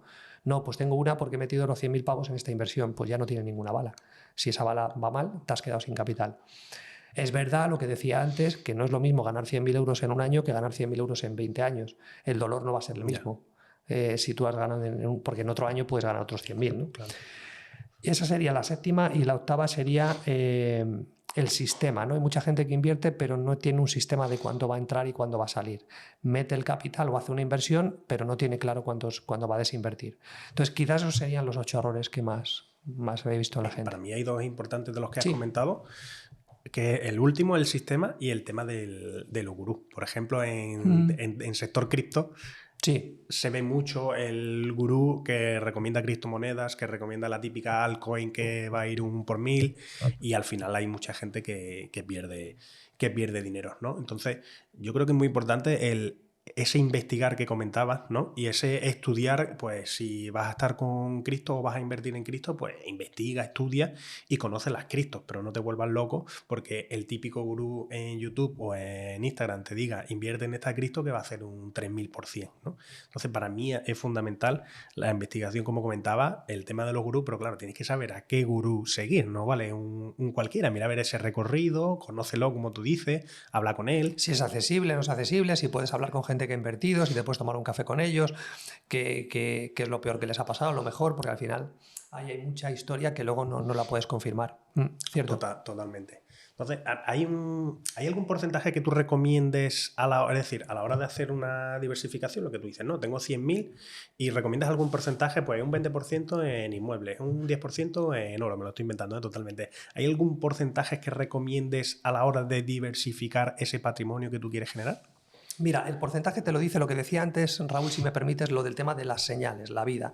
Dependiendo, cuando tú tienes el capital y dices, quiero invertir, a partir de ahí voy a ver qué familias de inversión existe, qué opciones, que hemos dicho unas cuantas aquí. Puede ser que de repente en Extremistán, en una fiesta, conozcas a una persona que va a lanzar un producto o un servicio y a ti te guste, veas que esa persona tiene ciertas cualidades y de repente de esos 100.000 tú decidas invertir con esa persona 10.000 porque le quieres comprar las participaciones y hacer un contrato a 3 o 4 o 5 años porque ves que eso puede despuntar. Y puede ser que lo pierdas, pero has hecho los deberes, has investigado, no sé qué, todo lo que estamos hablando. ¿Qué te quiero decir con esto? Que no estoy evadiendo tu respuesta. Quiero decir que al final depende de los diamantes. Los diamantes son aquellas personas que brillan. Entonces, si tú de repente te gusta la bolsa o te gustan los inmuebles o no conoces nada de los inmuebles, pero de repente ves un vídeo de Juan Aro, empiezas a investigar, empiezas a hablar con la empresa suya, empiezas a ver que eso te apasiona, empiezas a ver casos de fracasos y de éxitos. Yo huiría de aquella persona que nunca ha tenido un fracaso, aunque los hay, pero no son tan abundantes. Lo normal es que te pasen cosas de todo tipo porque las inversiones se ganan y se pierden. Entonces, la gente no quiere hablar de las pérdidas, pero yo sí hablo abiertamente de las pérdidas. Entonces, tú tienes que ir a invertir ese porcentaje que era tu pregunta de ese capital, sabiendo que tienes que tener varias balas. Igual tienes que guardar los 80.000 euros y empezar con 20.000. Digo, si tienes 100.000. Tienes que guardar los 80.000 y empezar con 20.000 en una operación pequeñita de trasteros, por ejemplo, que acabamos de hacer aquí en Torremolinos, y empezar con un trastero para ganar confianza. Ya sé que tienes 100.000, pero vamos a ver, ¿te quieres meter en el mundo inmobiliario porque has visto cierta inversión que te puede llamar la atención, lo has mirado, has hecho los deberes? Venga, empezamos con 20.000. Y estás comprando un activo. No es lo mismo meter 20.000 euros en una acción de bolsa o en un bot de trading o en un negocio de una idea de alguien. O no es lo mismo esto que el hecho de meter en algo tangible, Bitcoin, por ejemplo. Oye, sí, el Bitcoin va a subir y va a bajar, pero tienes Bitcoin. Lo mismo con el tema del oro, lo mismo con el tema de un inmueble, es algo tangible. Es decir, es muy difícil que pierdas el 100% del oro o el 100% de Bitcoin, si sabes hacerlo, cuidado, ¿eh? Cuidado con Bitcoin también. Y el 100% de un inmueble, pues va a subir y va a bajar. Pero lo has comprado a precio de mercado, lo has comprado más barato, ¿qué estrategia de salida tienes con Bitcoin o qué estrategia de salida tienes con el oro o qué estrategia de salida tienes con el inmueble? Entonces quiero decirte con esto lo que decíamos antes, que no prestamos atención a la intuición, a los diamantes, a dónde empezar. Si yo en líneas generales lo que estamos hablando, que por cierto aprovecho para felicitarte por la calidad de las preguntas, porque cuando las he visto digo, joder, al final aquí esta es una, que entre comillas, es una masterclass. Ya me hubiera gustado haberme escuchado a mí mismo hace 20 años o 30, porque si alguien me hubiera dicho esto hace 20 o 30 años, muchos de los errores que he cometido no los hubiera cometido, pero bueno, nunca es tarde. Pero repito que enhorabuena, Raúl, porque me encanta cómo has estructurado esta entrevista y estos temas que son tan importantes. Oye, si empiezo con 100.000 euros, Juan no me está diciendo, mételos aquí. No, nunca te voy a decir mételos aquí o allí. Es que tú mismo te vayas sintiendo cómodo. Cuando un inversor viene a nuestro club para invertir, le digo, vamos a conocerlos, vamos a conocer tipos de operaciones, no tengas prisa, vamos a rellenar lo que se llama un cuestionario que es estrategia patrimonial de inmuebles en los 5 años. Vamos a ver cuáles son tus prioridades, vamos a ver cómo ha venido el dinero, de qué manera, cómo tenemos que tomar las precauciones adecuadas para evitar perderlo. Es decir, hay un protocolo y un sistema. Ha habido gente que le he dicho, tú no puedes invertir conmigo, con nosotros. ¿Por qué? Porque acabas de decirme que llevas 15 años para conseguir 100.000 euros, tu mujer no trabaja o sí trabaja y tú también, pero ¿qué ocurre si dejáis de trabajar? Esos 100.000 euros están metidos en un inmueble, vas a tener un problema, vas a ocasionar un estrés. No empezamos con 100.000, empezamos con 50.000. Claro. Entonces, y los otros 50.000 los guardas. Entonces, esta parte es la que es importante ver a la hora dónde empiezo y en qué porcentajes, ¿no? Por eso te digo que no hay una respuesta. Me encantaría decirte como en matemáticas, mira, haz esto, pero no soy amigo de ello. Me encanta estudiar un poco cada caso. Me gusta la respuesta porque cada caso es concreto. Eso y hay quien se va a sentir más cómodo con inmuebles, hay quien se va a sentir más cómodo en bolsa, hay quien se sentirá más cómodo en cripto, no lo creo, pero irá poco a poco conociendo. Yo invierto en cripto y me encanta. Yo también. Poco a poco lo vas conociendo y es un mundo apasionante, ¿no? Pero para mí es lo que tú dices, ¿no? Primero, comenzar con esa pequeña inversión que te sientas cómodo, que veas que le estás sacando rentabilidad, la que sea, un 8, un 10, un 7, la que sea, pero que por lo menos des ese paso y a partir de ahí pues generar esa amalgama de estrategias que comentas. Y al hilo de todos los activos que más o menos hemos estado comentando, ¿tienes algún activo en preferencia? ¿Como por ejemplo? Inmuebles, oro, Bitcoin, bolsa. ¿Hay alguno en el que Juan Haro se sienta más cómodo? Si estás viendo o escuchando esta entrevista y eres autónomo o tienes una empresa, hay una verdad irrefutable. Tarde o temprano vas a tener un problema legal. Un cliente que no te paga, un proveedor que no cumple, un contrato que no ha realizado o incluso problemas con nuestra querida Hacienda. Tienes dos opciones. Primera opción, prevenir, contratando a un abogado que evite que estos problemas ocurran. Segunda opción, reaccionar, buscando a un abogado cuando ya todo es un incendio. Ese es mi trabajo. Cada día protejo a emprendedores, autónomos, startups, solucionando los problemas y sobre todo evitando que estos ocurran, para que tú te centres en lo que más importa, que es hacer crecer tu negocio. Si quieres saber cómo puedo ayudarte, entra en raulflorido.com, escanea el QR que aparece en pantalla o accede a través del enlace que aparece en la descripción. Y ahora, sigamos con el episodio. Bueno, esto es como todo, ¿no? Al final, no es lo mismo que tú me hagas esta pregunta hace 10 años o 5 años que me la hagas ahora, ¿no? Todos evolucionamos y todos pasamos por ciertos momentos. Lo que para mí ahora es bueno, para el que nos esté escuchando, igual no es su momento, ¿vale? Pero sí es verdad que yo me estoy sintiendo más cómodo, por ejemplo.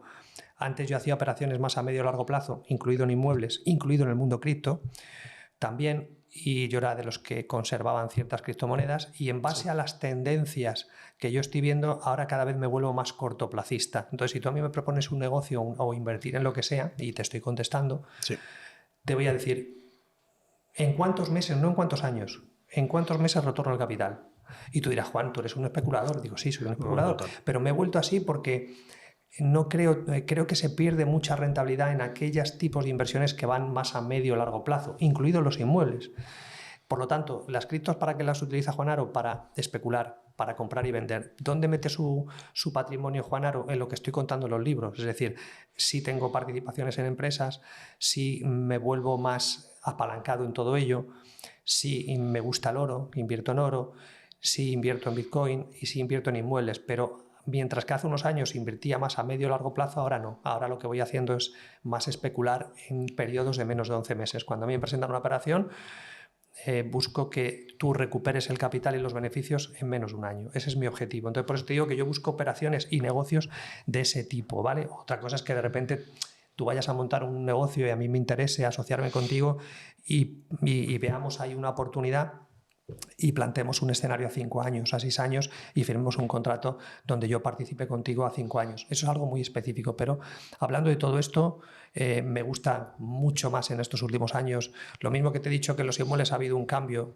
del medio largo plazo al corto, con Bitcoin me ha pasado un poco lo mismo. Es decir, con Bitcoin ha ido creciendo mi interés al cabo del tiempo y cada vez que lo conozco más y más y más, pues todavía más, ¿no? Mucho más. Y no meteríamos, y creo que tú lo conoces, Raúl, jamás en el mismo saco las criptomonedas con Bitcoin. No tiene nada que ver y creo que en eso hay mucha gente que no lo entiende y habla de criptomonedas metiendo a Bitcoin dentro de ellas.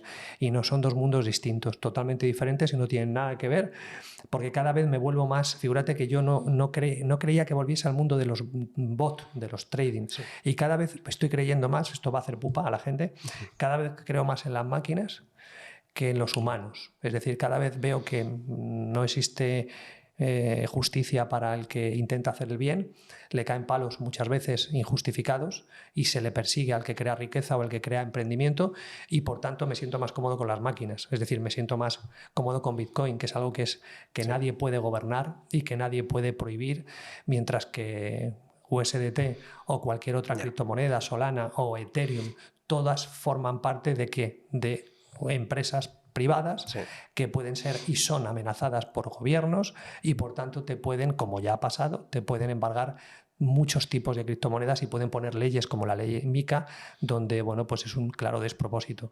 ¿Que todas las empresas financieras tienen que pasar por la ley MiCA? Sí. ¿Que la mayoría de las criptomonedas? Normal, porque pertenecen a una organización. ¿Por qué Bitcoin no? ¿Por qué me gusta el oro? ¿Por qué me gusta el efectivo? ¿Por qué me gustan los contratos privados? ¿Por qué me gustan los inmuebles? Porque puedes no estar tú en ninguno de ellos y tú te crees que no estás tú, y sin embargo sí estás tú, son tuyos. Pero nadie sabe que son tuyos. Y nadie te puede, sí, en los inmuebles pueden lógicamente embargártelos, aunque no sean tuyos, pero pueden pensar o saben que son tuyos, porque hay maneras de saberlo, pero Bitcoin no. Entonces, por eso si me dice, Juan, elígeme uno, que no te has mojado, me voy a Bitcoin.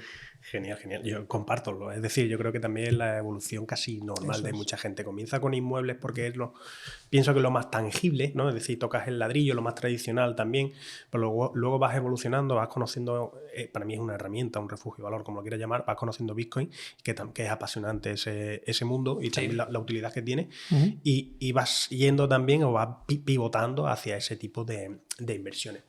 Mira, en tu libro sueles hablar de que los ricos manejan deudas. ¿Podrías explicarnos cómo manejan esa deuda los ricos? Bueno, sí, es verdad que para mí hay un antes y un después. Cuando yo empiezo a poner en práctica los trucos entre el 2010 y 2018, me doy cuenta que gano en tranquilidad. ¿Por qué? Porque mientras que el que no tiene el patrimonio protegido, no lo tiene diversificado, lo tiene todo a su nombre, no lo sabe. No lo sabe hasta que no tiene un problema. Cuando tiene un problema ya lo sabe. Lo tiene todo en permanente riesgo. Tiene que estar, lógicamente, escuchando lo que dice mi hija, de ¿esto es legal?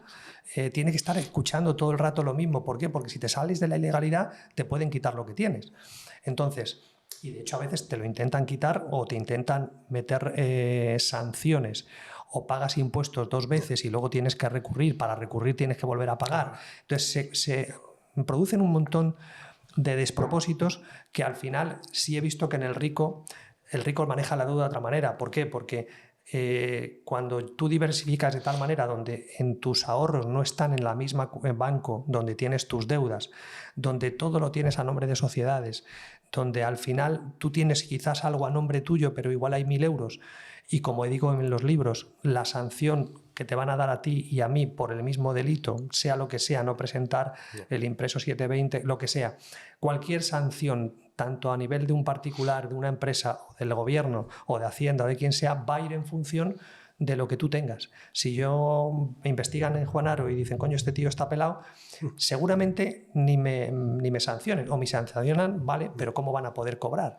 Entonces, esto es lo que yo vi de los ricos, que manejan la deuda de otra manera, saben cuándo prescribe cada deuda, la dejan crecer si hay que dejarla crecer, siempre dentro de los cánones de la honestidad. Es decir, yo cuando tuve el problema con el BVA, intenté pagar y llegamos a acuerdos que luego BVA se saltó por la torera, y al final, ¿qué pretendía el BBVA? Como pretende el sistema, todo el sistema que quiere, quedarse con tu dinero. Si tú debes 10, te van a quitar 22. Si tú has tenido una empresa, has tenido concurso de acreedores, sabes lo que hacen los administradores concursales, sabes cómo tu patrimonio del de la empresa o el del tuyo personal al final no sirve para pagar esa deuda porque sigue creciendo. Es como la deuda de los gobiernos.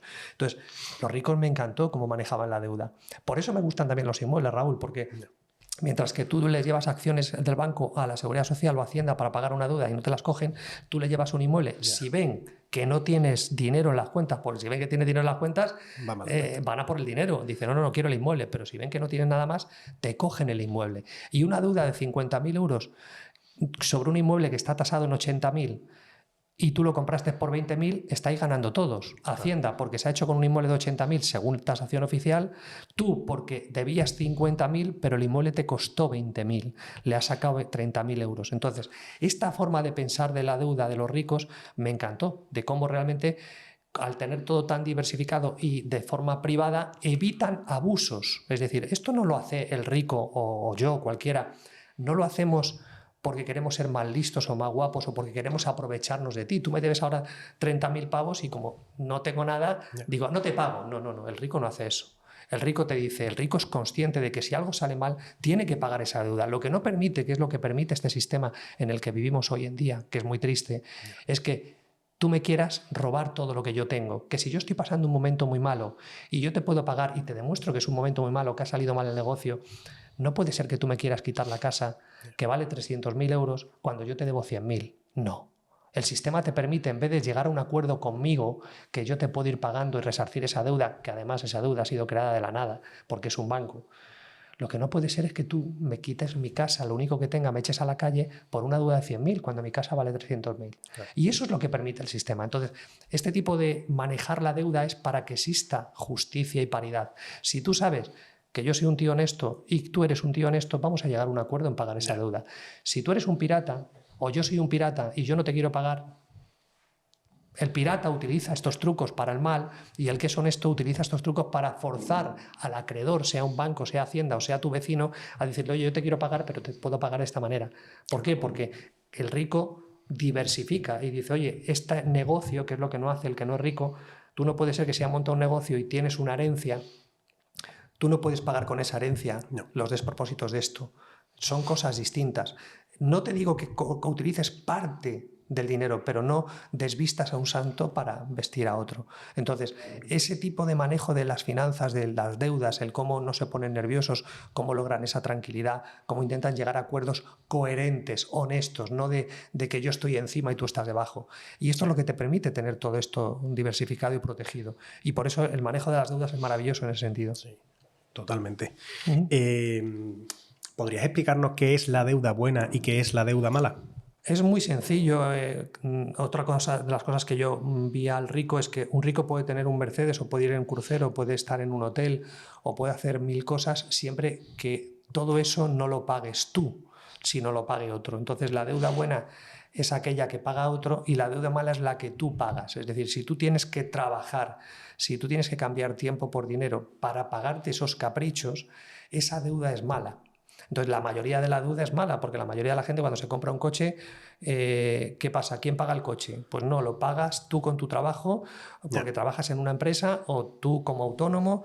Entonces, eso es deuda mala. Si tú te compras un coche porque tienes un piso alquilado o porque tienes un negocio que está funcionando sin ti, que está automatizado, una página de web automatizada que vende un curso, que hace publicidad y que deja 600 euros al mes, y eso es lo que está pagando el renting, ese coche que es deuda buena, porque no te está costando a ti ni tiempo, ni esfuerzo, ni dinero, ni energía. Lo paga algo automatizado. El bot de trading que decíamos antes, o un inmueble que tú, imagínate un local que has comprado, que tú haces, o un piso. Yo he cogido pisos de 80 a 90 metros, lo he convertido en 4 apartamentos, esos 3 apartamentos los he vendido y el cuarto apartamento me ha salido gratis. Ese cuarto apartamento lo he alquilado a 600 euros y esos 600 euros es lo que paga el capricho que tú quieras al mes. Entonces, ¿eso es deuda buena? Bien, genial. ¿Te he contestado? Sí, divino. Gracias. Mira, vamos a hablar de los activos y me gustaría que fuera rápido, ¿no? Venga, vamos a rápido. Sí, que me enrollo mucho. Sí, no, que va. Lo primero, o sea, no lo primero que se te venga a la cabeza, pero sí que me digas un pro y un contra, por ejemplo, de los inmuebles. Vamos a ver, pues el pro de los inmuebles estaríamos hablando, por ejemplo, lo que hemos dicho antes, la gran ventaja que supone el hecho de hacer una operación o dos y tienes una plusvalía, un beneficio muy grande o que te sirve para pagar deudas, y la contra sería sin ninguna duda la cantidad de pérdida de rentabilidad por el mantener un activo, que es alto y caro. La parte de los impuestos, la parte de mantenimiento de ese activo para tenerlo con vida, es decir, esa falta de rentabilidad. Eso sería el contra. Un poco también la inseguridad jurídica, ¿no? Porque si alquilas inmuebles, pues todo el tema de la ocupación, todo este tipo de... Sí, pero acuérdate de Matt Damon. Vale. Es decir, Matt Damon es, vale, yo ya cuento que puede ser ocupado, con lo cual me voy a prevenir, sé que ese inmueble lo he comprado muy por debajo del precio de mercado, es decir, recordemos siempre, es que no me quiero enrollar, pero recordemos que hay un inversor aficionado y un inversor profesional. El profesional tiene previsto todas esas salidas. De repente hay una ocupación, voy a salir con rentabilidad de esta manera, voy a tener un seguro de impago. Si el seguro de impago falla, como lo he comprado por un 50% de valor, pues al final puedo venderlo a no sé quién. Es decir, con esto no significa que tengas siempre un final feliz, pero digamos que de 100 posibilidades de que alguien te llegue a una ocupación, el rico hay 80 o 70% que se cubre las espaldas. Genial. Vamos a hablar de un pro y un contra de Bitcoin. Bueno, sin ninguna duda, el pro es que Bitcoin te permite, lógicamente, hoy por hoy es el activo más rentable a medio largo plazo, sin ninguna duda. Por lo tanto, esa parte es un pro, hay muchos. Lógicamente, el hecho de de que no te lo pueden embargar, que sería algo importantísimo. Y como contra, yo diría, yo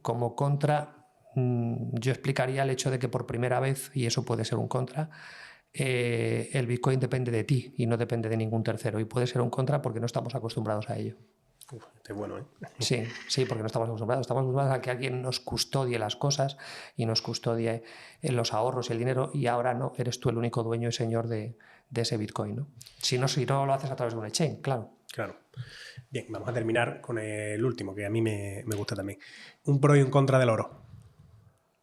Bueno, pues la ventaja del oro, para mí, volvemos a lo mismo, es decir, es un bien preciado, es un bien escaso y es un bien que al final va venciendo poco a poco a la inflación, y por tanto es otra manera también de tener efectivo en algo que no sea moneda constante y sonante. Y el contra es que es difícil muchas veces de manejar y muchas veces de poder intercambiar, ¿no?, cuando uno quiera. Bien. Me parece divino lo que estabas Gracias, comentando. Raúl.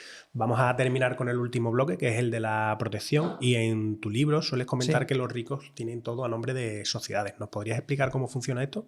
Bueno, es el truco 12, entre otros, es el truco 12 del libro, que son empresas adquiridas. Ese para mí es el truco que me salvó la vida, a mi mujer y a mí, de poder volver al mundo empresarial cuando de repente el sistema, como veis, te arroja fuera y te dice, que usted tiene deudas, pues ya usted no puede hacer nada, no puede tener nada a su nombre, ¿no? Que es una de las grandes desgracias de este sistema, de que al final, porque tú hayas tenido deudas frente a otros países anglosajones o de otra índole, de otra forma de pensamiento distinta, que no es así. Es decir, si tú tienes deudas, en otros países está bien visto, incluso tienes una experiencia previa y te permiten volver a seguir.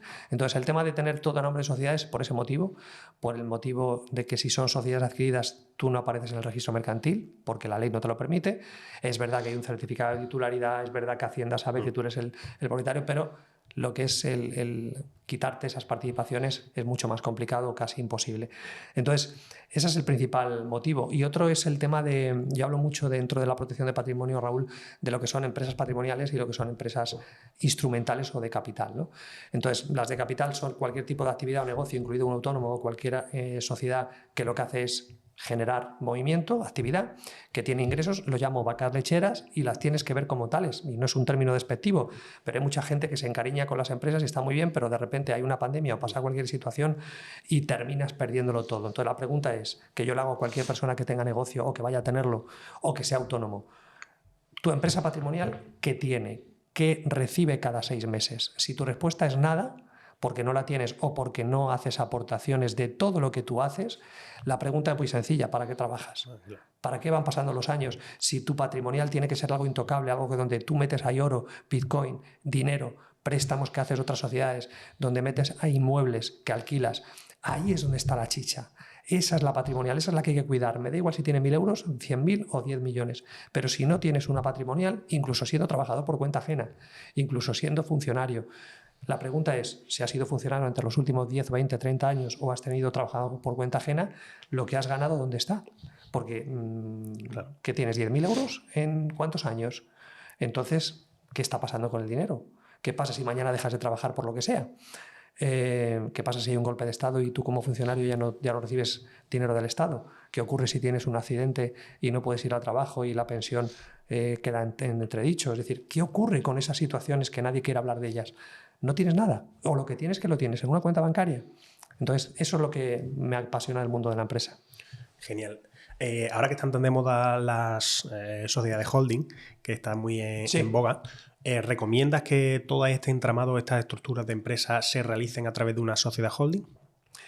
No, las empresas holding están muy bien y sobre todo está pensado para determinados tipos de actividades donde existe cierta vinculación, para franquicias, para empresas que tienen más o menos el mismo sector, que pueden compensar pérdidas y ganancias, que existen deudas que también se pueden compensar también entre unas y otras, el impuesto de sociedades.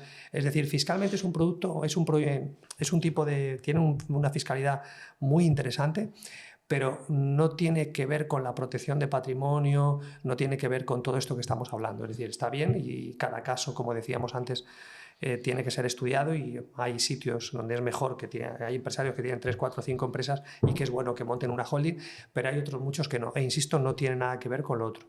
con la otra parte de protección, que es lo que da sentido. Si es bueno que puedas tener una holding y por otro lado tengas distintos niveles de invisibilidad. Una de ellas es una empresa, luego el siguiente nivel es donde esa empresa a su vez tiene otras empresas, ya no apareces tú como persona física, sino como persona jurídica, y a partir de ahí luego saltas al terreno internacional. Es decir, hay muchas formas, pero todo dentro del entramado jurídico que no tiene que ver con el holding. El holding es, al final, un racimo, como un racimo de uvas, donde hay distintas empresas que pueden trabajar entre ellas, ¿no? ¿Recomiendas tener sociedades extranjeras? Sí, claro que sí. Y insisto, participaciones en las mismas, ¿por qué no? También, igual que en España, pero por supuesto que sí, es bueno tener el capital fuera y tener el capital no solamente como persona física fuera, sino también como persona jurídica. Igual que hablo en mi tercer libro, lo interesante que es en el rico tener residencias o pasaportes en otros países. Cada vez es más necesario esto último, claro, es lo mismo. Al igual que hablamos de las sociedades extranjeras, ¿recomiendas tener cuentas bancarias en el extranjero? Sí, bueno, yo recomiendo siempre incluso cobrar la nómina en el extranjero, no porque quieras ocultar nada, ya he dicho que Hacienda ya se ha cobrado los impuestos y no ocultas absolutamente nada, pero es más difícil de embargar. Pues por la misma razón tienes que tener también el siguiente paso cuando tienes una empresa, hemos dicho la patrimonial, el siguiente es tener una empresa fuera y lo mismo como persona física. Aunque no tengas empresas, siempre es recomendable tener por lo menos un 50%. La gente le tiene miedo, pero es al contrario, deberías de tener miedo de tener solo el capital en España. Deberías de tener el capital pues, en cualquiera, que es facilísimo, no tienes que viajar a ningún lado, abrirte en un nuevo banco cualquiera, como Wise o cualquier otro, tener una cuenta fuera y tener ahí capital y ahorros y demás, eso es importante. Sí, ¿todo lo canalizas a través de sociedades? Por ejemplo, ¿la inversión en bolsa también la canalizas a través de sociedades?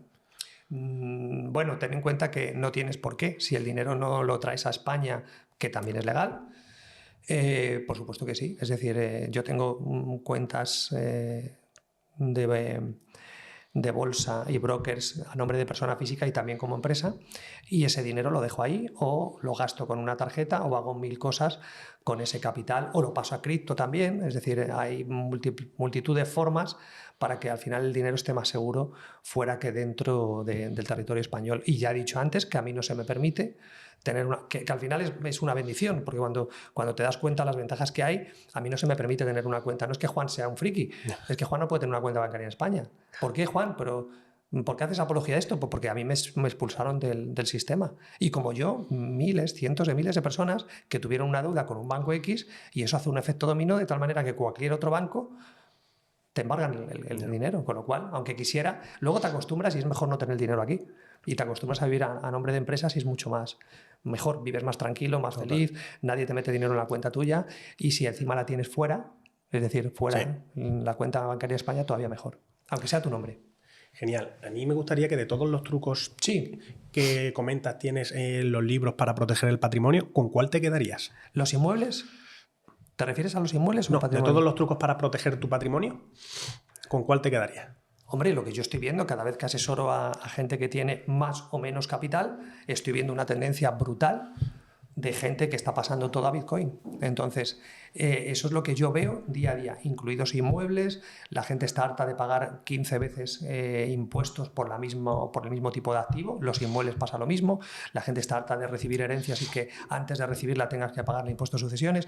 Entonces, la gente lo que está viendo es que Bitcoin le permite todo eso y mucho más de forma limpia, y cómo a través de sistemas de multifirma y demás pueden dejar bien atado tanto empresarios como socios su capital bien atado y seguro, como también herencias a sus hijos, para que al final esa herencia en Bitcoin la reciban cuando la tengan que recibir y de qué manera segura, ¿no?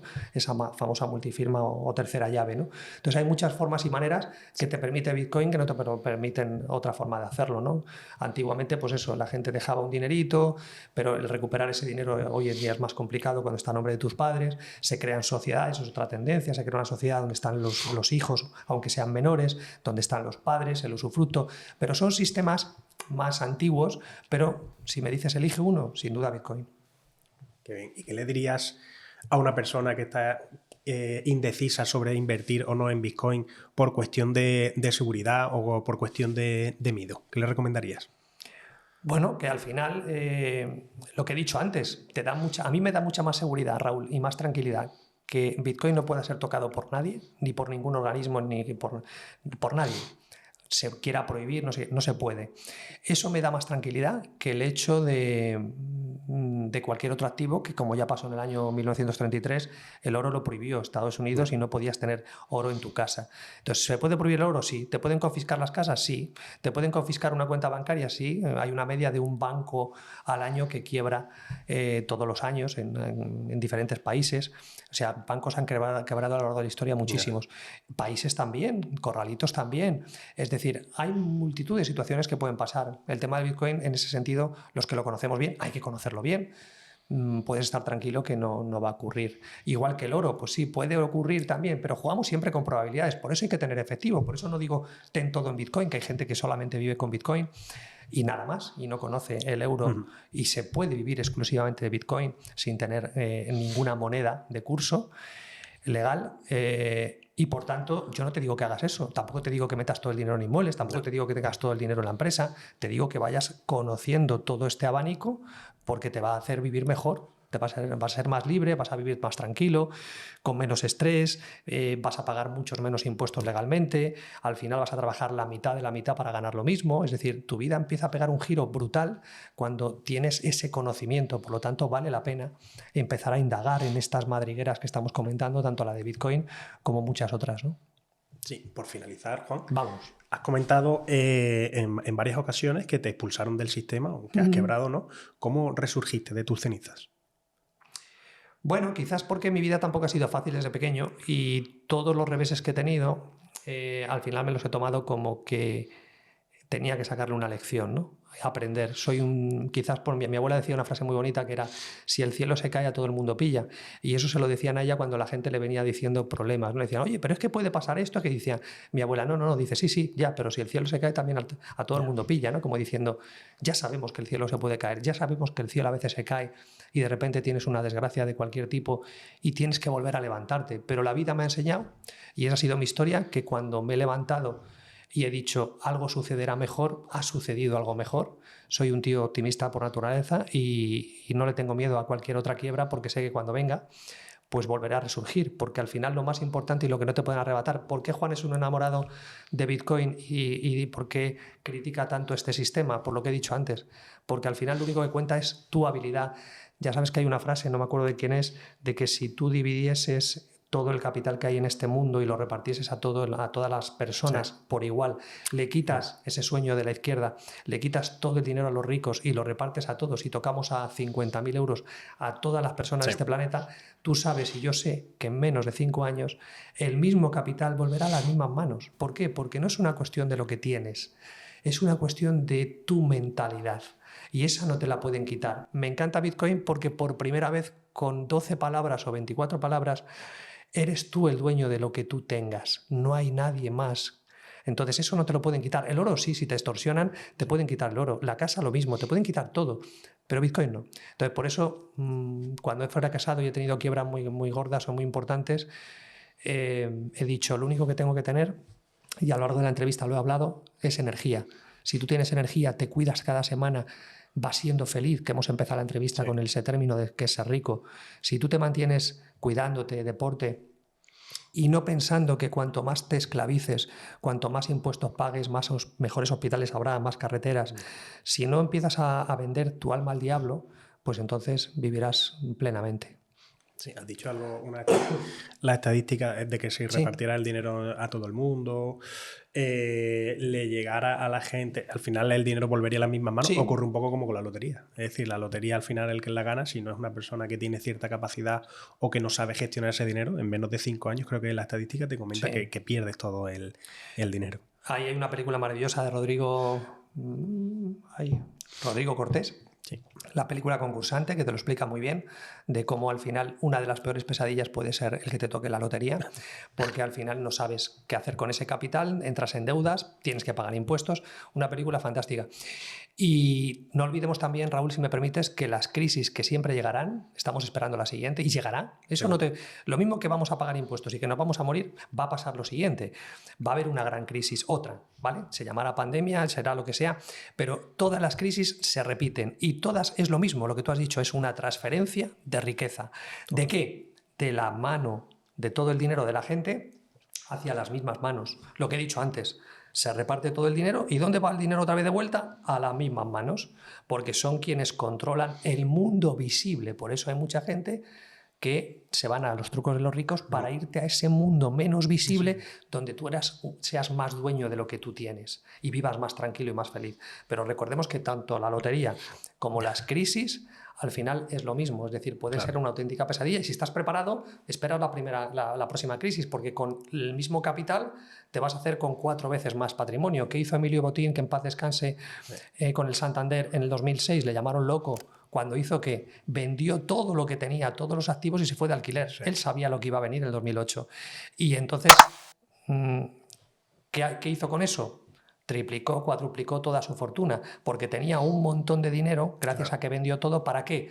Para comprar a precio de Primark, a precio de saldo, un montón de activos entre el 2008 y 2012. Entonces fueron más ricos quienes los ricos. ¿Por qué? Por la mentalidad. Pues nada, Juan, ya por concluir, agradecerte que hayas venido aquí, y creo que mi intención siempre es que la gente aprenda y se quede con algo positivo de todo lo que hemos estado comentando, así que nada, agradecerte una vez más que hayas estado. Gracias a ti, Raúl, por invitarme, y espero que sea de ayuda, y felicitarte, como he dicho al principio, por el contenido, y nada, encantado de estar aquí contigo. Gracias. Muchas gracias.